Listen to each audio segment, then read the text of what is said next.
કેમ છો આશા બહેનો? તમારી પરીક્ષાની તૈયારી ખૂબ સરસ ચાલી રહી હશે. આજે આપણે હવે બાળ સંભાળ પ્રકરણ 5 એના વિશે જોઈશું. આ સૂત્ર તમને જ્યારે શીખવાડવામાં આવે છે ત્યારે તમે કુપોષણને અટકાવવાના જરૂરી ઘટકો સમજી શકો છો. ખોરાકની બાબતમાં અને બીમારીની અટકાયત માટે સલાહ આપી શકવા માટે સક્ષમ બનો છો અને આરોગ્ય અને પોષણની સેવાઓ વિશે તમે જાણી શકો છો. બાળકોમાં કુપોષણ વિશેના કારણોનું વિશ્લેષણ કરી એટલે કે કુપોષણ થવાનું કારણ શું છે એ તમે જાણી તેમાં ખોરાકની શું ભૂમિકા રહેલી છે, બીમારીમાં એની શું ભૂમિકા છે અને એના પરિવારને ઓળખી અને તમે સેવા આપી શકો છો. પરિવારને કુપોષણ અટકાવવા તેમજ 5 વર્ષથી નાના બાળકોમાં કુપોષણ ન થાય તે તમે સમજાવી શકો છો. તો તમે આટલા સક્ષમ બની જાઓ છો કે કુપોષણ વિશે માતા પિતાને સમજાવી શકો છો અને કુપોષણ અટકાવવામાં એક ખૂબ મહત્વની કડી તમે સાબિત થાઓ છો. તો હવે આપણે એના પ્રશ્ન જોઈએ. તો જો એ તમને ક્યાંથી મળશે? તો મોડ્યુલ 7 ભાગ ક બાળ આરોગ્ય અને પોષણ. એ ચેપ્ટર તમારું જે મોડ્યુલ 7 છે એનો એ ચેપ્ટર તમને જે મોડ્યુલ 7 છે એનો ભાગ ક બાળ આરોગ્ય અને પોષણમાં તમને જોવા મળશે. બરાબર? ચાલો તો આપણે હવે એના પ્રશ્ન જોઈએ. પહેલો પ્રશ્ન છે કે સાચું છે કે ખોટું એ તમારે જણાવવાનું છે. કુપોષણથી ભારતમાં લગભગ અડધાથી વધુ બાળકો મૃત્યુ પામે છે. મોડ્યુલમાં શું કહે છે? કુપોષણને કારણે રોગ થવાની સંભાવના વધે છે. મૃત્યુ પામતા તમામ બાળકો પૈકીના 50%નું મોત માટેનું એક કારણ કુપોષણ પણ હોય છે. રાઈટ? તો અહીંયા જવાબ શું આવશે? લગભગ અડધા. 50% એટલે અડધા. તો જવાબ શું આવશે? સાચું. પ્રશ્ન 2 જોઈએ. સાચા વિધાનની સામે ટીક નું નિશાન કરો.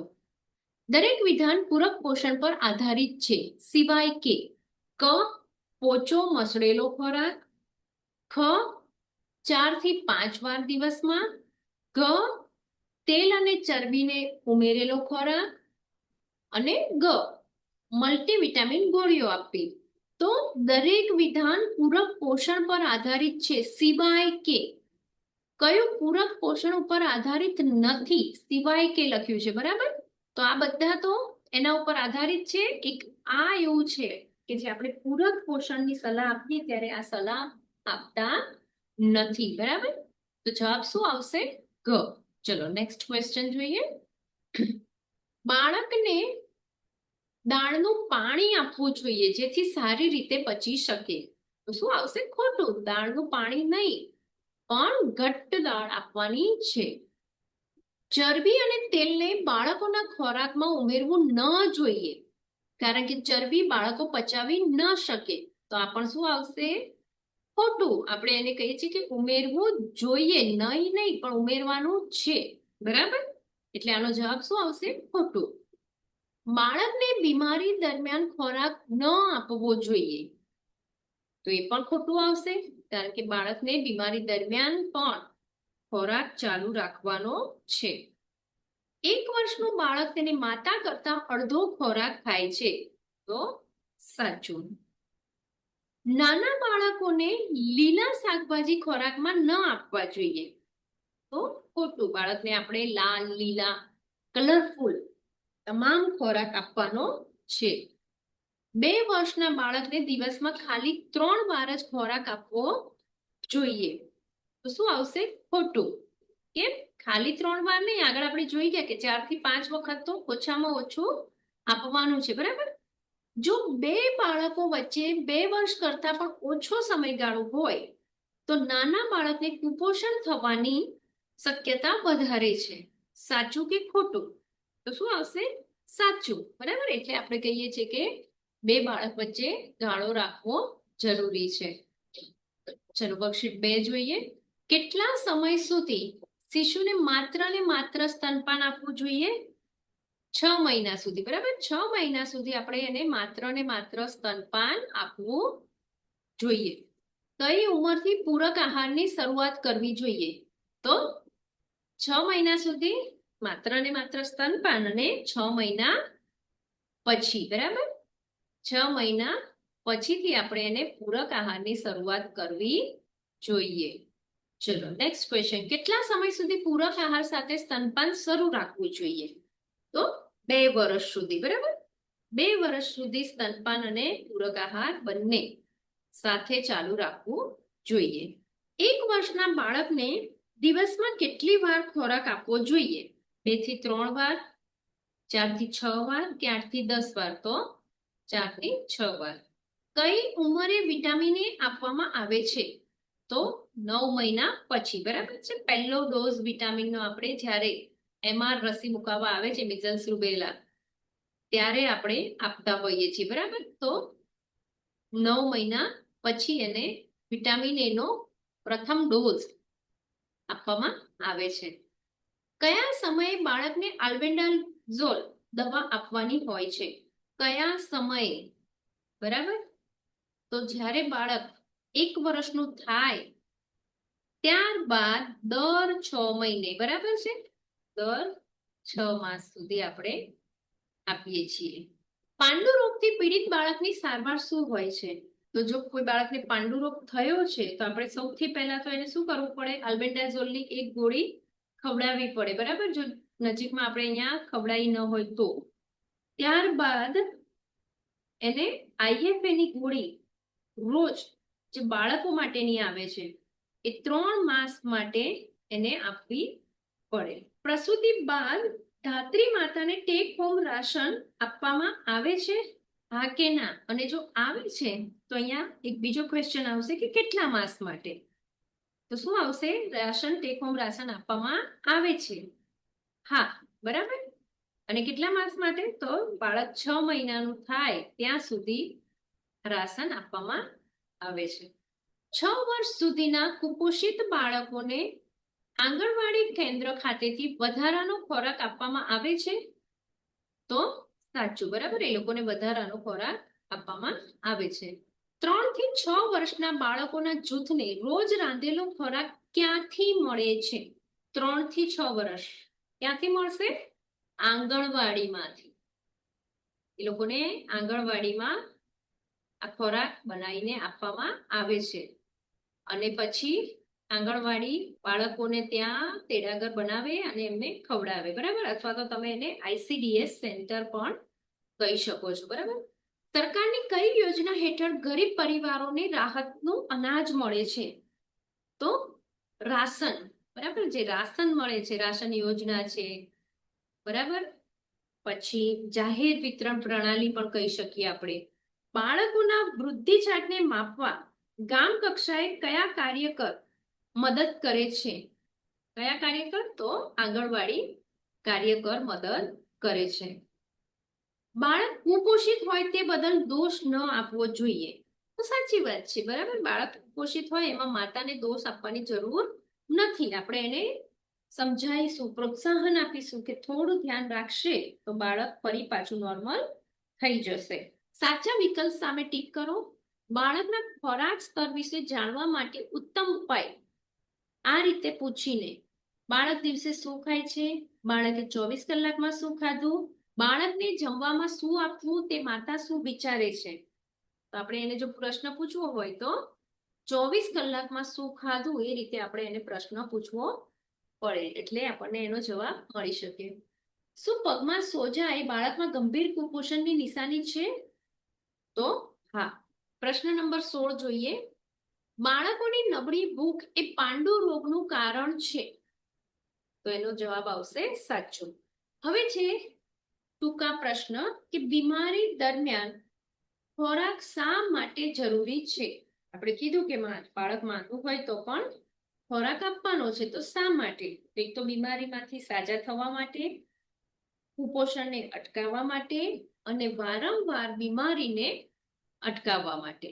આશાએ માતાને તેના બાળકને બીમારીથી બચાવવા માટે શું સલાહ આપવી જોઈએ? શું પ્રશ્ન છે? બીમારીથી બચાવવા માટે શું સલાહ આપવી જોઈએ? તો અહીંયા માંદગી નિવારો એના માટે શું મુદ્દા આપણે કહેવાના છે. એક તો હાથ ધોવાના. ક્યારે ક્યારે હાથ ધોવાના છે? તો તમે આને એ રીતે બી લખી શકો કે જમતા પહેલા, બાળકની રસોઈ બનાવતા પહેલા અને બાળક શૌચ કરે પછી સાફ કર્યા બાદ. બીજું છે ઉકાળેલું ચોખ્ખું પાણી પીવા માટે આપવું. બરાબર. ત્રીજું બાળકનું સંપૂર્ણ રોગ પ્રતિરક્ષણ એટલે કે રસીકરણ કરાવવું. વિટામિન એ, તો આપણે જોયું એમ કે 9મા મહિનામાં MR ની રસી સાથે વિટામિન એ આપવું. બાળક 5 વર્ષનું થાય ત્યાં સુધી દર 6 મહિને નિયમિત વિટામિન એ આપવું. ચેપ ધરાવતી વ્યક્તિઓથી બાળકને દૂર રાખવું અને મેલેરિયા થતો અટકાવવો એટલે કે મચ્છરોથી બચવા જંતુનાશકના ઉપયોગ વાળી મચ્છરદાનીમાં સૂવાનું. બરાબર. તો આ સલાહ આપણે માતાને આપી શકીએ. હવે આવે છે કે કઈ આરોગ્ય સેવાથી કુપોષણને અટકાવી શકાય છે? કઈ આરોગ્ય સેવાથી? તો એક તો બીમારીની સારવાર કરી શકીએ આપણે. બરાબર. સંપૂર્ણ રસીકરણની વ્યવસ્થા કરી શકીએ આપણે અને ગર્ભ નિરોધકની સેવા પૂરી પાડી શકીએ આપણે. આ સેવા આરોગ્ય સંસ્થાઓ પૂરી પાડે છે, એટલે આ સેવાઓની મદદથી આપણે કુપોષણ અટકાવી શકીએ.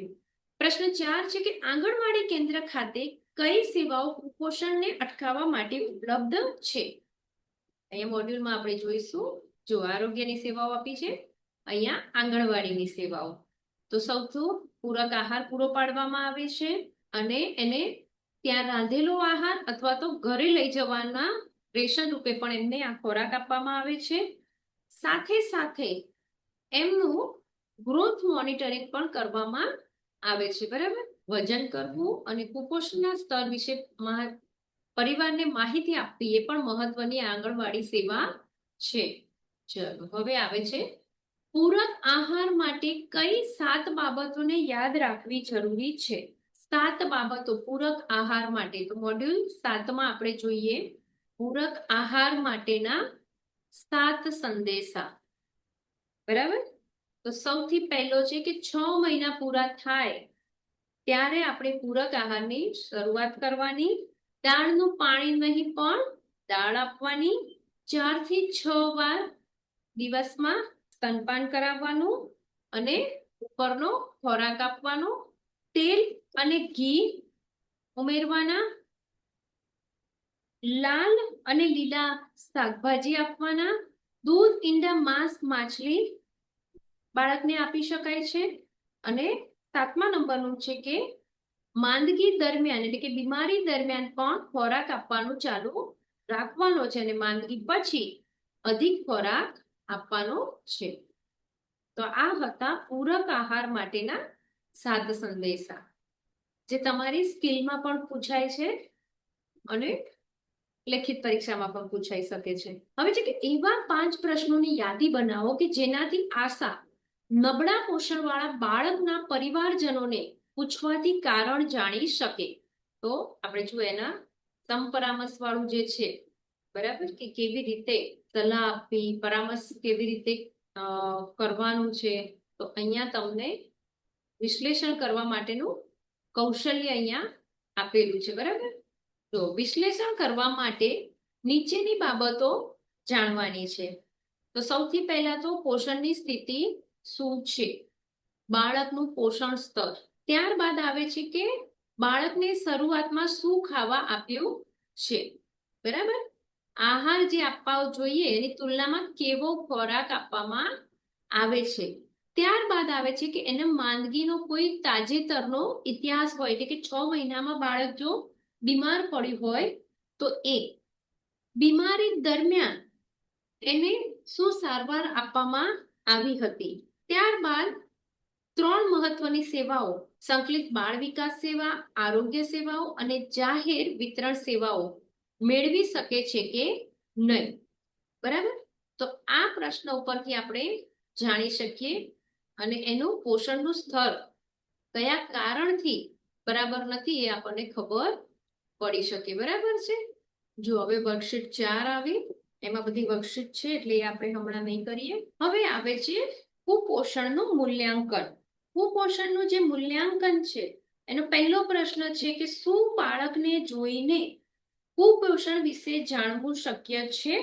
તો જવાબ આવશે ખોટું. એ જાણવું શક્ય નથી. પછી ખૂબ જ અતિ કુપોષિત થઈ જાય અને જ્યારે ઘણું મોડું થઈ ગયું હોય ત્યારે આપણે એને જોઈને જાણી શકીએ છીએ. બાકી શરૂઆતમાં આપણે જાણી શકતા નથી. બાળક કુપોષિત છે તે નક્કી કેવી રીતે આપણે કરી શકીએ અથવા તો કેવી રીતે શોધી શકશો? તો પોષણ સ્તરનું પોષણ મૂલ્યાંકન કરવાથી. એ કેવી રીતે કરી શકીએ? તો એક તો ગ્રોથ ચાર્ટથી અને વજન કરવાથી. રાજુ 8 માસનું બાળક છે, તે તેના પરિવાર સાથે દિવસમાં 3 વાર ખાય છે. તો શું એ પર્યાપ્ત છે? હા કે ના? અને જો ના, તો બાળકને કેટલી વાર દિવસમાં ખોરાક આપવો જોઈએ? તો જવાબ આવશે ના, અને બાળકને 4 થી 6 વાર ખોરાક આપવો જોઈએ. રોટી અને ભાતને વધુ શક્તિદાયક બનાવવા માટે તેમાં શું ઉમેરવું જોઈએ? તો તેલ અને ચરબી ઉમેરવા જોઈએ. પપ્પુ 15 મહિનાનો બાળક છે અને તે હમણાં જ બીમારીમાંથી સાજો થયો છે. તમે તેને ખોરાક વિશે શું સલાહ આપશો? તો હવે આપણે શું કહીશું કે બીમારી દરમિયાન એનાથી ખોરાક ખવાયો હોય, ઓછો ખવાયો હોય, તો હવે આપણે એને વધારાનો ખોરાક ઉમેરવાની સલાહ આપીશું. ટોનિક, આરોગ્ય પીણા અને અન્ય આરોગ્ય ફૂડ ઉત્પાદકો બાળકોના પોષણ સ્તરમાં વધારો ન કરી શકે. તો જવાબ શું આવશે? સાચું. બરાબર. એ બધું બાળકના પોષણ સ્તરમાં કોઈ સુધારો કરતું નથી. 6 વર્ષથી નાના બાળકોને આહાર માટે સરકારની કઈ યોજના અમલમાં છે? તો આંગણવાડીની સેવા. બરાબર. ICDS ની સેવા અમલમાં છે. બાળકો કૃમિ માટે કઈ દવા આપવામાં આવશે? તો આલ્બેન્ડાઝોલ. 2 વર્ષથી મોટા બાળકોને આલ્બેન્ડાઝોલ ગોળીની કેટલી માત્રા આપવાની થાય? તો 1 આખી ગોળી. બરાબર છે. 6 થી 18 માસના વચ્ચેની ઉંમરના બાળકો કુપોષણનો શિકાર સામાન્ય રીતે બની શકે છે. તો જવાબ આવશે સાચું. બરાબર. કારણ કે આપણે 6 માસ પછી પૂરક આહાર ચાલુ કરતા હોઈએ છીએ. એટલે જો પૂરક આહાર વહેલો ચાલુ કરવામાં આવે અથવા તો 6 માસ પછી મોડા ચાલુ કરવામાં આવે તો પણ બાળક કુપોષણનો શિકાર બની શકે છે. નેક્સ્ટ ક્વેશ્ચન જોઈએ આપણે. જો બાળકમાં પાંડુરોગ કુપોષણ માટે આયન વિશે સમજણ આપતી વખતે કઈ દવા આપવી જોઈએ? અહીંયા વાત થઈ છે કે કુપોષણ અને પાંડુરોગ બંને માટે અને આયન વિશે સમજણ આપતા હોઈએ તો કઈ દવા આપવી જોઈએ? તો આલ્બેન્ડાઝોલની ગોળી આપવી જોઈએ અને આયનની ગોળી પણ આપવી જોઈએ. જો બાળકને સોજો હોય, તેને પગની ચામડીમાં દબાવતા ખાડો પડે તો એને કુપોષણ કહેવાશે? હા, કહેવાશે. બરાબર છે. સાચું. બાળક સામાન્ય લાગતું હોય પણ પેટ ફૂલેલું હોય, શું તે કુપોષિત હોઈ શકે? તો હા, હોઈ શકે. છોકરા અને છોકરીનું વજન એક જ ગ્રોથ ચાર્ટ પર નોંધવું જોઈએ. તો ખોટું. બંનેનો ચાર્ટ અલગ અલગ હોય છે. બાળકો માટે હથેળીમાં ફિકાસ એક પાંડુ રોગનું લક્ષણ છે. તો શું જવાબ આવશે? હા. પ્રશ્ન નંબર 16 જોઈએ. સાચા વિકલ્પ સામે ટીકની નિશાની કરો. કુપોષણ નીચેનામાંથી સંબંધિત છે? ગરીબી, શાળાકીય નબળો દેખાવ, બાળકોમાં બીમારી અને ઉપરના તમામ. તો શું આવશે? ઉપરના તમામ. બરાબર છે. આ બધું હશે તો કુપોષણ થવાની શક્યતા વધારે રહેલી છે. જો હવે આવે છે જોડકા જોડો. ક 2 માસની છોકરી, વજન 3.5 કિલોગ્રામ. હવે આના માટે તમારે શું કરવું પડે? ગ્રોથ ચાર્ટ લઈને બેસવું પડે. બરાબર. તો જ તમને ખબર પડે કે ભાઈ એની સામે જવાબમાં શું આવશે. તો આપણે આ ગ્રોથ ચાર્ટમાં જોઈ અને ભરી શકીએ. બરાબર. એમને એ ભરી શકીએ નહીં. તમે આનો જવાબ લખવા બેસો ત્યારે ગ્રોથ ચાર્ટમાં જોવાનું. છોકરી છે, 2 માસની છે, એટલે સૌથી પહેલા છોકરી વાળો ગ્રોથ ચાર્ટ લેવાનો. 2 માસ અને એનું આટલું વજન છે 3.5. તો એ શેમાં આવે છે? ચલો હવે આગળ જોઈએ વર્કશીટ. તો કુપોષણને દર્શાવતા 5 લક્ષણો લખો. જો અહીંયા મોડ્યુલમાં આપણે જોઈએ કે કુપોષણને દર્શાવતા લક્ષણો, દેખીતા ગંભીર લક્ષણો કયા હોઈ શકે છે? બરાબર. તો ઘણું પાતળું હોય છે, શરીર ઉપર કોઈ ચરબી જોવા મળતી નથી. ત્યારબાદ આપણે જોઈએ તો એના સ્નાયુઓ અને ખભા, હાથ, થાપા અને પગ પર ગંભીર નબળાઈના ચિહ્નો જોવા મળે છે. એટલે કે એકદમ જ પાતળું પાતળું જોવા મળશે. અતિશય નબળાઈ હોય ત્યારે થાપા અને સાથળ પરની ચામડીમાં ઘણી કરચલીઓ પડેલી જોવા દેખવા મળશે. બાળકનો પેટથી નીચેનો ભાગ ફૂલેલો અને મોટો હોય છે. પગ આપણે જોઈએ તો બંને પગે સોજા છે કે નહીં એ તપાસીએ આપણે તો અંગૂઠાથી તેના પગની ઉપરની સપાટી હળવેથી થોડી સેકન્ડો સુધી દબાઈ રાખીએ. અંગૂઠો ઉઠાવી લઈએ તો પગમાં ખાડો પડેલો જોવા મળે છે. એટલે કે બાળકના પગે સોજા હોય છે. એવી કઈ 3 અવસ્થા છે જેમાં કુપોષણ ધરાવતા બાળકને ડોક્ટર પાસે મોકલવા પડે? તો જ્યારે ખૂબ જ ઓછું વજન હોય, ઓછા વજન વાળું બાળક કે જેને ઘણા મહિનાઓથી વજનમાં વધારો ન થયો હોય, ઓછા વજન વાળા બાળકને સાથે સાથે તાવ, જૂની ઉધરસ, સતત પાંડુરોગ હોય, પગે સોજા આવતા હોય તો એને તરત જ આપણે ડોક્ટર પાસે મોકલવું પડે. ચાલો હવે વર્કશીટ આવી. હવે નવું સત્ર આપણું આવ્યું કે રસીકરણ. રસીકરણ વિશે જાણકારી. બરાબર, તો રસીકરણમાં આપણે પ્રશ્ન જોઈશું કે કેવા પ્રશ્ન અહીંયા પૂછ્યા છે. એક બાળકની ઉંમર 9 માસ છે, તેને કઈ રસી આપવામાં આવશે? 9 માસ છે, હવે રસીની વાત છે. બરાબર, પહેલા ફક્ત આપણે MR રસી આપવામાં આવતી હતી. હવે MR ની સાથે સાથે કઈ રસી આપવામાં આવે છે? PCV નો બુસ્ટર ડોઝ પણ આપીએ છીએ. બરાબર, અને વિટામિન એ તો ખરું જ, પણ અહીંયા આપણે શું પૂછ્યું છે કે કઈ રસી આપવામાં આવે છે? અહીંયા વિટામિન એ ની વાત નથી, એટલે PCV નો બુસ્ટર ડોઝ અને MR નો ફર્સ્ટ ડોઝ. જન્મ બાદ બાળકને આપવામાં આવતી રસીનું નામ લખો. હવે જન્મ બાદ તો હિપેટાઇટિસ બી, BCG અને OPV 0 ડોઝ. બાળકના પ્રથમ જન્મદિવસ પહેલા તેને કઈ છેલ્લી રસી આપવામાં આવે છે? તો જે આપણે અહીંયા લખી હતી 9 માસ વાળી એ છેલ્લી રસી આવશે, PCV અને MR. કઈ ઉંમરે ધનુરની રસી આપવાની હોય છે? ટીટીની રસી કઈ ઉંમરે આપવાની હોય છે? તો 10 વર્ષ અને 16 વર્ષ. 5 વર્ષની ઉંમરે કઈ રસી આપવાની થાય છે? તો ડીપીટી બુસ્ટર. 1 વર્ષની અંદર એવી કઈ રસી 3 વખત આપવાની થાય છે? તો પેન્ટાવેલેન્ટ આપણે 3 વખત આપીએ છીએ, પીસીવી રસી પણ 3 વખત આપીએ છીએ. બરાબર, બાળકને મોં વાટે કઈ રસી આપવાની થાય છે? તો પોલિયો અને રોટાવાયરસ આપણે મોં વાટે આપીએ છીએ. ઓરીની રસી સાથે શું આપવામાં આવે છે?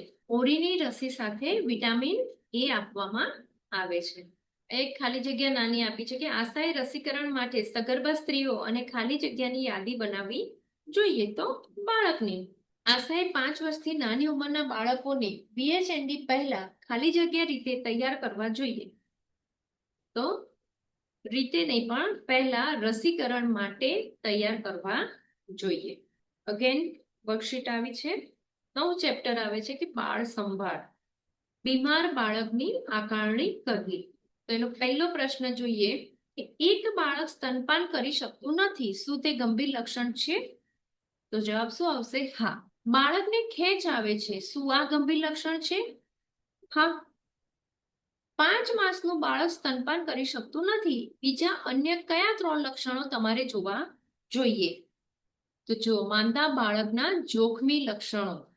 અહીંયા તમે જોશો તો માંદા બાળકના જે જોખમી લક્ષણો છે એ કયા કયા છે? તો મેન 4 છે. બાળક કશું પી ન શકતું હોય અથવા સ્તનપાન ન કરી શકતું હોય, બાળકના પેટમાં કશું જાય તો તે ઉલટી કરી નાખતું હોય, બાળકને તાણ આવતી હોય, બાળક સુસ્ત અથવા બેભાન થઈ ગયું હોય. બરાબર, તો આ 4 માંથી કોઈ પણ એક લક્ષણ હોય તો બાળક ગંભીર રીતે બીમાર છે એવું કહેવાય. જ્યારે આશા દરેક બીમાર બાળકને તપાસતી હોય ત્યારે પૂછવાના પ્રશ્નોની યાદી બનાવો. તો સર્વપ્રથમ તો તમારે પેલા આ 4 ક્વેશ્ચન તો દરેક બાળકને પહેલા પૂછી લેવાના છે. બરાબર, ત્યારબાદ બીમારીને અનુરૂપ પ્રશ્ન આપણે પૂછીશું. તાવની વર્કશીટ આપી. તો તાવમાં શું કીધું છે કે બબલુના દીકરાને તાવ છે અને અક્કડ ગરદન છે. તો પછી અક્કડ ગરદન છે એનો મતલબ કે એને ગંભીર લક્ષણ છે, આપણે એને હોસ્પિટલમાં મોકલવું પડે. બરાબર. જો અહીંયા આપણે તાવનું ચેપ્ટર જોઈશું ને, તો બાળકની ડોક અકળાઈ જવી. બરાબર.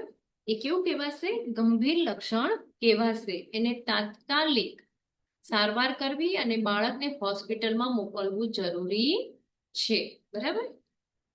તો તાવના કિસ્સામાં ડોક અકળાઈ જવી એ જોખમી લક્ષણ છે. જો બાળકને તાવ હોય અને તે કે તેણી તેની ગરદન ન હલાવી શકે તો તેને કયો રોગ હોઈ શકે? તો અહીંયા આપણે જોઈશું. જો ડોક અકળાઈ ગઈ હોય તો એને કયો રોગ છે?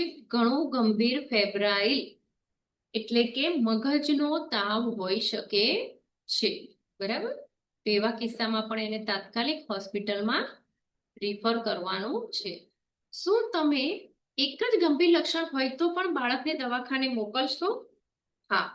જે 4 હતા એમાંનું પણ હોય, કોઈ પણ એક લક્ષણ હોય, અથવા તાવ છે અને ડોક પકડાઈ ગઈ છે તો પણ આપણે એને તાત્કાલિક દવાખાને રિફર કરીશું. બાળકને તાવ માપવા માટે તેની બગલમાં કેટલા સમય સુધી થર્મોમીટર રાખશો? તો અહીંયા જવાબ શું આવશે કે દર 3 સેકન્ડે બીપનો અવાજ તો આવશે, પણ આંકડા સ્થિર થાય અને F ચમકતો બંધ થાય ત્યાં સુધી આપણે થર્મોમીટર બાળકની બગલમાં રાખીશું. જો બાળક મેલેરિયા હોય તેવા વિસ્તારમાં રહેતું હોય અને તેને તાવ હોય તો મેલેરિયા વિરોધી દવા આપતા પહેલા શું કરશું? આપણે હવે મેલેરિયા વિરોધી દવા એમને આપતા નથી, પણ દરેકને તાવ હોય ત્યારે લોહીની સ્લાઇડ એટલે કે સ્મિયર બનાવીશું. ચલો હવે નેક્સ્ટ જોઈએ. ઝાડાનું નિયંત્રણ. ક્વેશ્ચન પહેલો છે કે જેનિફરની દીકરીને ઝાડા છે, સૌ પ્રથમ તમે તેને શું આપશો? તો સૌ પ્રથમ આપણે શું આપીશું? ORS. ORS નહીં હોય તો ખાંડ અને મીઠાનું દ્રાવણ આપીશું. જ્યારે બાળકને ઝાડા છે, ચામડી પર ચીમટો ભર્યા બાદ મૂળ સ્થિતિમાં ધીમેથી જાય છે, એનો મતલબ શું થયો? કે બાળકને નિર્જલીકરણ, ડિહાઇડ્રેશન છે. જો બાળકને 14 દિવસથી ઝાડા અને ઉલટી છે તો તમે શું સલાહ આપશો? એને તાત્કાલિક દવાખાને જવાની સલાહ આપીશું. 8 વર્ષના બાળકને 4 દિવસથી ઝાડા છે, આશાએ 2 દિવસ કોટ્રામેક્ઝાઝોલ આપી, ત્યારબાદ તે સ્વસ્થ થઈ ગઈ, તો આશાએ કેટલા દિવસ સુધી કોટ્રામેક્ઝાઝોલ આપવી જોઈએ? તો ટોટલ એને 5 દિવસ આપવાની છે. 2 દિવસ તો આપી જ દીધી છે, એટલે બાકી 3 દિવસ એને દવા પૂરી કરાવવાની છે. બરાબર. તો અહીંયા 5 દિવસ માટે આપણે આપવાની થાય છે. બરાબર. એને કંઈ જ છે નહીં તો 5 એટલે 2 દિવસ પછી ફોલોઅપ કરવાનો છે. સાચા વિકલ્પ સામે ખરાની નિશાની કરો. હાથ ધોવાનું મહત્વ ક્યારે હોય છે? શૌચ જઈને આવ્યા પછી, રસોઈ કરતા પહેલા, જમતા પહેલા કે ઉપરના તમામ? તો જવાબ શું આવશે? ઉપરના તમામ. જે કુપોષિત બાળકને વારંવાર ઝાડા થતા હોય તો તેવા બાળકને કેવા પ્રકારનું પાણી પીવા આપવું જોઈએ? તો કેવું પાણી આપવું જોઈએ? સાફ ઉકાળેલું પીવાનું પાણી આપવું જોઈએ. જો બાળકને મરડો હોય તો ડોક્ટરને ત્યાં મોકલતા પહેલા તમારે કઈ દવાથી તેની સારવાર કરીને મોકલવું જોઈએ? જો અહીંયા લખેલું છે મરડો. બરાબર. તો કોટ્રામેક્ઝાઝોલ દવા આપવાની અને પછી એને રિફર કરવાનું છે. જો બાળકને 14 દિવસથી વધારે ઝાડા હોય તો તમારે શું કરવું જોઈએ? એને દવાખાને મોકલવું જોઈએ. ઘરે 1 ગ્લાસ ORS બનાવવા માટે કેટલી ચમચી ખાંડ અને મીઠું નાખવું જોઈએ? તો 1 ચમચી ખાંડ અને 3 આંગળીની મદદથી લઈ શકાય એટલું ચપટી મીઠું અંદર નાખવું જોઈએ. જો બાળકને ઝાડા હોય અને ખાંડ કે ORS નું પેકેટ ન હોય તો તમે તેને ઘરે બનાવેલ પ્રવાહી, દાખલા તરીકે ભાતનું ઓસામણ સાથે મીઠું આપી શકો છો. સાચું કે ખોટું? તો જવાબ શું આવશે? સાચું. સાચા વિકલ્પની સામે ખરાની નિશાની કરો. નીચેનામાંથી કયું લક્ષણ મરડાનું છે? લોહી સાથે ઝાડો, અક્કડ ગરદન અને ઉધરસ. તો જવાબ શું આવશે? લોહી સાથે ઝાડો. ક્વેશ્ચન 13 જોઈએ. ઊંડી ઉતરી ગયેલી આંખો, વ્યાકુળ અને ઝડપથી પીતું તેમજ ચીમટો ભર્યા બાદ ચામડી મૂળ સ્થિતિમાં ધીમેથી આવે તો તેને શું કહેવાય? ઊંડી ઉતરી ગયેલી આંખો છે, વ્યાકુળ છે, ઝડપથી પીવે છે, બરાબર, અકળાઈ ગયેલું છે, ખૂબ તરસ્યું હોય એમ પીવે છે, તો એને આંશિક ડિહાઇડ્રેશનના લક્ષણો છે, બરાબર, નિર્જલીકરણ કહી શકીએ. ઘરે બનાવેલા ઓઆરએસ નો સ્વાદ કેવો હોય છે? તો આંસુ જેવો. 6 કિલોના વજનવાળા બાળકને તમે 500 ml ઓઆરએસ આપશો? તો હા. એક બાળકને ઝાડા છે, શું સ્તનપાન ચાલુ રાખવું જોઈએ? હા, ચાલુ રાખવું જોઈએ, બરાબર છે. કોઈ પણ હોય એને બીમારી તો આપણે સ્તનપાન તો ચાલુ જ રખાઈશું. સાચા વિકલ્પ સામે ખરાની નિશાની કરો. નીચેનામાંથી કયું પગલું ઝાડાના કિસ્સાને નિયંત્રિત કરે છે? સુરક્ષિત રાખવાથી, સખત અને પ્રવાહી સેનિટરી કચરાનો યોગ્ય નિકાલ કરવાથી, હાથ ધોવાથી અને ઉપરના તમામ. તો જવાબ શું આવશે? ઉપરના તમામ. ગામના દરેક ઘરોમાં શૌચાલયનો સતત ઉપયોગ કરવાથી ઝાડાના કિસ્સાને ઘટાડી શકાય છે. સાચું. વર્કશીટ 2. ઝાડાની અટકાયત માટેની 3 સારી બાબતોને લખો. અહીંયા તમે જોશો કે એને અટકાયત કરવું હોય તો જે ફેલાય છે એને આપણે રોકવું પડે, બરાબર છે. તો ઝાડા થતા રોકવા માટે સ્વચ્છતા અને સફાઈ જાળવવાની સુટેવો, પીવા માટે શુદ્ધ પાણીનો ઉપયોગ કરવાથી પણ ઝાડા સામે રક્ષણ મળી શકે. ત્યારબાદ સાબુ અને પાણીથી હાથ ધોવાથી પણ રક્ષણ મળી શકે. ક્યારે ક્યારે હાથ ધોવાને આપણે અગાઉ ચર્ચા કરી ગયા છે કે શૌચ ગયા બાદ, રસોઈ બનાવતા પહેલા અને બાળકને ખવડાવતા પહેલા, ત્યારબાદ શૌચાલયનો ઉપયોગ કરવાથી, બરાબર. ચાલો, સાચા વિકલ્પ સામે ખરાની નિશાની કરો. જે બાળકને ઝાડા સાથે લોહી પડતું હોય તો તેને શું કહીશું? મરડો. પ્રશ્ન 3. એવી કઈ 3 બાબતોને તપાસવાની હોય છે જેથી નક્કી કરી શકાય કે બાળકને નિર્જલીકરણ છે? તો તમે કોઈ પણ આમાંથી લખી શકો છો. આંખો ઊંડી ઉતરી ગયેલી હોય, પ્રવાહી પી ન શકે અથવા તો ખૂબ ધીમે ધીમે પીવે, ચીમટો ભર્યા પછી ચામડી મૂળ સ્થિતિમાં ધીમેથી આવે, અકળાયેલું અને ચીડિયું હોય, બરાબર, ખૂબ તરસ્યું હોય એમ પાણી પીવે. તો આના ઉપરથી આપણે નક્કી કરી શકીએ કે બાળકને નિર્જલીકરણ છે કે નહીં, અને જે છે તો ગંભીર નિર્જલીકરણ છે કે આંશિક નિર્જલીકરણ છે. અહીંયા નીચે કોષ્ટકમાં આપણે વર્ગીકરણમાં લખવાનું છે, બરાબર, કે એને શું છે. આગળ આ કોષ્ટક તમે તૈયાર કરશો, તમને ઇઝીલી એનો જવાબ આપી શકશો. જો ઓઆરએસ નું પેકેટ ન હોય તો તમે ઘરે 1 ગ્લાસ ઓઆરએસ કેવી રીતે બનાવશો? તો આપણે 1 ગ્લાસ એટલે કે 200 ml ચોખ્ખું પાણી લઈશું, 1 ચમચી ખાંડ અને 3 આંગળીની મદદથી 1 ચપટી મીઠું લઈશું અને એ બરાબર ઓગળી ન જાય ત્યાં સુધી એને ઓગાળી અને દ્રાવણ બનાવીશું. અહીંયા આપ્યું છે ઓઆરએસ બનાવવાની પદ્ધતિનું નિર્દેશન. તો એને આકૃતિઓને આપણે ક્રમમાં યોગ્ય રીતે ગોઠવવાની છે. તો ઓઆરએસ બનાવતા સૌથી પહેલા આપણે શું કરવું પડશે? હાથ ધોવા પડશે. ત્યારબાદ 1 લીટર ક્ષમતા ધરાવતું પાત્ર, એટલે સૌથી પહેલું ચિત્ર કયું આવશે? ખ, બરાબર. હાથ ધોઈશું, પછી ઓઆરએસ 1 લીટર પાણીમાં પાત્ર ધરાવતું હોય એમાં નાખીશું, ત્યારબાદ એમાં 1 લીટર પાણી ઉમેરીશું અને બરાબર ઓગાળીને એનો ગોળ તૈયાર, દ્રાવણ તૈયાર કરીશું, બરાબર. આ ચિત્ર તમારા મોડ્યુલમાં આપેલું છે, બરાબર. એ જ તમને ક્વેશ્ચન આન્સરમાં પૂછાઈ શકે છે. 24 કલાકથી વધારે સમય કરતા ઓઆરએસ બનાવેલું હોય તો તેનો નિકાલ કરવો જોઈએ. તો જવાબ શું આવશે? સાચું. હવે શું આવી? બધી વર્કશીટ આવી પાછી. હવે આવે છે તીવ્ર શ્વસન તંત્રનો ચેપ, ARI, એક્યુટ રેસ્પિરેટરી ઇન્ફેક્શન. તો એનું નિયંત્રણ આપણે કેવી રીતે કરી શકીએ? સૌથી પહેલા અહીંયા જોઈશું કે પ્રશ્ન શું છે. 15 દિવસના શિશુને તાવ, ઉધરસ અને છાતીની અંદર ખાડા પડે છે તો એને શું હોઈ શકે? જો અહીંયા તાવ, ઉધરસ અને છાતીની અંદર ખાડા પડવા, તો એને શું હોઈ શકે? ગંભીર ન્યુમોનિયા હોઈ શકે. બરાબર. ચાલો બીજું છે કે 3 વર્ષની સોનાની 1 દિવસની શરદી અને ઉધરસ છે તો તેના પરિવારને શું સલાહ આપશો? ફક્ત 1 જ દિવસથી છે એટલે આપણે ઘરેલું સંભાળ આદુ તુલસીના રસથી સારવાર કરે. બરાબર છે. અહીંયા શરદી ઉધરસ માટેનું જે ઘરેલું સાર સંભાળ છે આમાંની કોઈ પણ સલાહ તમે એને આપી શકો છો. ખાંડ, આદુ, લીંબુ, તુલસીના પાનથી બનાવેલી દવા શેના માટે ઉપયોગી છે? તો સામાન્ય શરદી ઉધરસ માટે ઉપયોગી છે.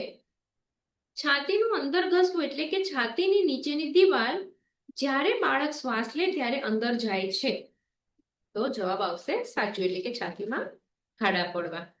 ચલો પ્રશ્ન 5 જોઈએ. સાચા વિકલ્પ સામે ખરાની નિશાની કરો. 2 વર્ષના બાળકને ઝડપી શ્વાસોશ્વાસ કહેવાય કે જ્યારે તેના શ્વાસ દર પ્રતિ મિનિટ કેટલા હશે તો એને ઝડપી શ્વાસોશ્વાસ આપણે કહીશું. 2 વર્ષનું બાળક છે તો 40 કે તેથી વધુ હોય તો એને આપણે ઝડપી શ્વાસોશ્વાસ કહીએ છીએ. બરાબર. જો અહીંયા કોષ્ટકમાં આપેલું છે કે 2 મહિનાથી 12 મહિના હોય તો 50 કે તેથી વધુ હોય તો એને ઝડપી શ્વાસ કહેવાય.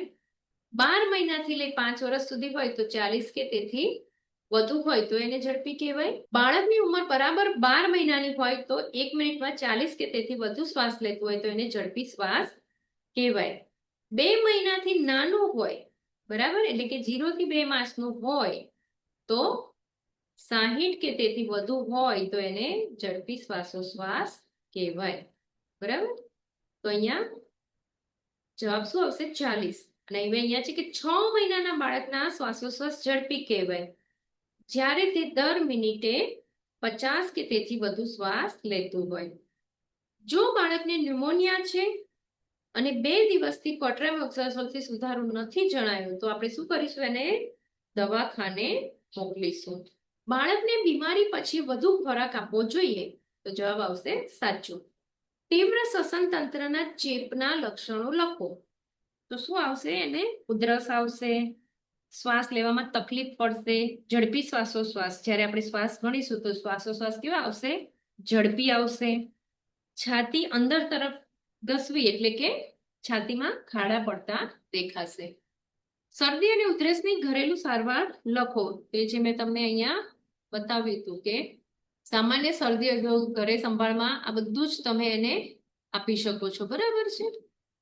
એમાં મેઇન શું આવશે કે ગળું સુવાળું બનાવવા માટે અને ઉધરસમાં રાહત થાય એવું આપણે કરવાનું છે. ખાંડ, આદુ, લીંબુ, તુલસીના પાન અથવા પુદીનાનો રસ, સૂંઠ, ઇલાયચી, આદુની બનેલી ચા, આ સિવાય બાળકને નુકસાન કરતા અથવા કષ્ટદાયક ન હોય એવો કોઈ પણ સ્થાનિક ઉપચાર, જેમાં રાઈના હુંફાળા તેલની માલિશ કરી શકીએ. બરાબર છે. તો આ બધું જ તમે એને સારવારમાં આપી શકો છો. યોગ્ય વિકલ્પ સામે ખરાની નિશાની કઈ પરિસ્થિતિમાં સંદર્ભ સેવા માટે મોકલવા જોઈએ? બાળક કે જેને 30 દિવસ કરતા વધારે ઉધરસ હોય, જેને કોઈ પણ ગંભીર લક્ષણ સાથે ઉધરસ હોય, જેને ઉધરસ સાથે ઝડપી શ્વાસોશ્વાસ અને છાતી અંદર તરફ ધસતી હોય તો શું આવશે? ગ. ઉપરનું કંઈ પણ સ્થિતિ હોય તે તમામને આપણે રિફર કરવા પડે. ચલો અહીંયા શું છે? શ્વાસોશ્વાસ સામાન્ય છે કે અસામાન્ય? અસામાન્ય એટલે કે ઝડપી છે કે નહીં આપણે એ કહેવાનું છે. બરાબર. તો 8 અઠવાડિયાના બાળકને 70 શ્વાસ છે. હવે 70 છે તો આપણે તો 60 સુધી હતું એટલે આમાં તો શું આવશે? ઝડપી. આમાં કંઈ જ વિચારવાનું રહેશે નહીં. પછી આવે છે નવજાત શિશુ 12 અઠવાડિયાનું જેને 55 શ્વાસ પ્રતિ મિનિટ છે. 12 અઠવાડિયાનું છે. બરાબર. એટલે શેમાં આવશે? 2 માસથી 12 માસનો જે ક્રાઇટેરિયા હતો 50 કે તેથી વધુમાં. બરાબર. તો અહીંયા 55 છે એટલે શું આવશે? અહીંયા પણ ઝડપી આવશે.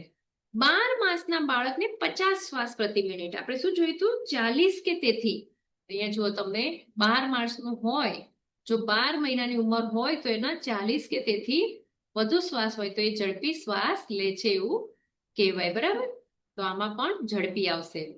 18 માસનું બાળક જેને 35 શ્વાસ પ્રતિ મિનિટ છે તો આ સામાન્ય આવશે.